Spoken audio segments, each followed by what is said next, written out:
बहुत समय पहले जंगल में हरी नाम का एक दयालु तोता राजा राज करता था। हरी की प्रजा उसके कर्मों से बहुत प्रसन्न थी और हमेशा अपने राजा की तारीफ किया करती थी। फिर एक दिन अचानक उस जंगल में कहीं से खतरनाक टूनी नाम की भूतिया चिड़िया की आत्मा आ जाती है। वो एक बुरी और धोखेबाज भूतिया चिड़िया की आत्मा थी। फिर वो अपने थैले में से छोटा सा प्लास्टिक बोतल का घर निकाल कर जमीन पर रख देती है। देखते ही देखते वो बहुत बड़ा हो जाता है। उस प्लास्टिक बोतल के घर के अंदर एक खूबसूरत चिड़िया कैद थी। फिर वो अपनी जादुई छड़ी प्लास्टिक बोतल के घर के ऊपर घुमाने लगती है। चलो मेरी जादुई चिड़िया, जल्दी से इस जंगल में मौजूद सभी दुकानों को आग लगाकर उन्हें पूरी तरह तबाह कर दो। उसके बाद प्लास्टिक बोतल के घर से एक चिड़िया बाहर निकलती है और अपनी शक्ति से जंगल में चारों तरफ आग बरसाने लगती है। देखते ही देखते वहाँ सभी दुकानों में आग लग जाती है। ये देख वहाँ मौजूद सभी पक्षी घबराकर वहाँ से भागने लगते हैं। अरे भाई, अचानक ये खतरनाक भूतिया चिड़िया की आत्मा यहाँ कैसे आ गई? लगता है ये हम सबको बर्बाद करने के लिए यहाँ आई है। हाँ, तूने सही कहा। मैं काला जादू करने वाली एक बुरी भूतिया चिड़िया की आत्मा हूँ। मैं इस गांव को पूरी तरह बर्बाद करने आई हूँ। अरे बाप रे, इसके इरादे तो बहुत ही खतरनाक है। चलो भागो यहाँ से, वरना ये हमें जिंदा नहीं छोड़ेगी।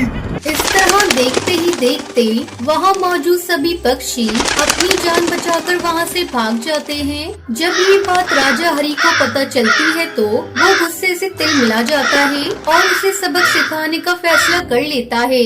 उसके बाद हरी अपनी शाही सवारी पे सवार होकर भूतिया चिड़िया की आत्मा की खोज में निकल पड़ता है। चलते चलते हरी एक नदी किनारे पहुँचता है। हरी को बहुत प्यास लगी थी।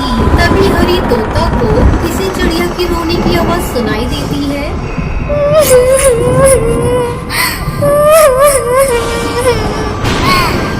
हरी देखता है कि पेड़ के पास एक बहुत ही खूबसूरत चिड़िया रस्सी से बंधी है और उसके शरीर पर ढेर सारे जख्म मौजूद थे। फिर वो उसके पास जाता है।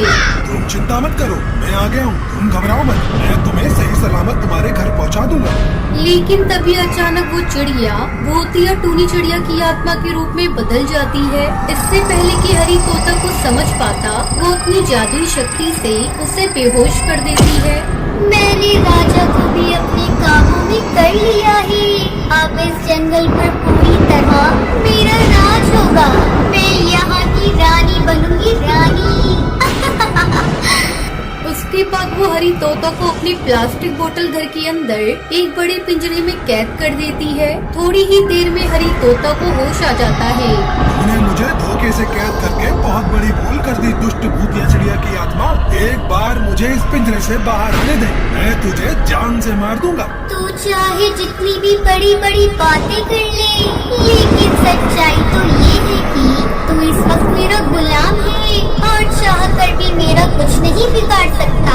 मैं कल तुझे भरे चौराहे पर ले जाऊंगी और तेरी प्रजा के सामने तुझे मौत के घाट उतार कर इस जंगल की रानी बन जाऊंगी।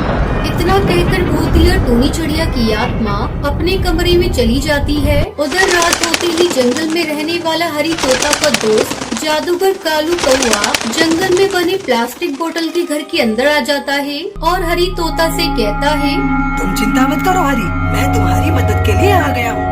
हमें पिंजरे को बिना आवाज किए तोड़ना होगा। अगर वो भूतिया टूनी चिड़िया की आत्मा जाग गई तो बड़ी मुसीबत हो जाएगी। जादूगर कालू कौआ अपनी जादुई शक्ति से वहाँ बहुत सारे जादुई चूहे प्रकट कर देता है। फिर वो सभी चूहे एक एक कर उस पिंजरे को काटना शुरू कर देते हैं और देखते ही देखते लोहे का पिंजरा पूरी तरह टूट कर अलग हो जाता है।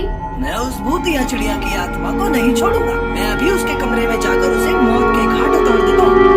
नहीं कालू, ऐसी गलती मत करना। रात के समय भूतिया टूनी चिड़िया की ताकत 10 गुना बढ़ जाती है। इस वक्त तुम्हारी सारी शक्तियाँ उसका सामना नहीं कर पाएंगी और हम दोनों बेमौत मारे जाएंगे। इसलिए यहाँ से चुपचाप निकल जाने में ही हमारी भलाई है। ये कहकर वो दोनों भागने लगते हैं, लेकिन तभी भूतिया टूनी चिड़िया की आत्मा वहाँ आ जाती है। कहाँ जा रहे हो तुम दोनों मुझसे बचकर? मैं अपना सपना पूरा करके रहूंगी, इस जंगल की रानी बनकर रहूंगी।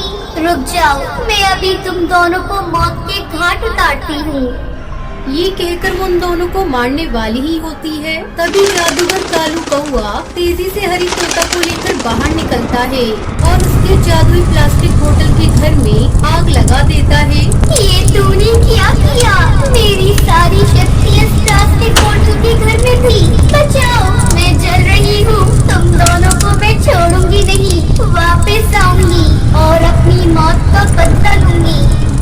ये कहकर वो उसी प्लास्टिक बोतल घर के साथ जलकर राख हो जाती है। अब सब पक्षी खुशी खुशी रहने लगते हैं।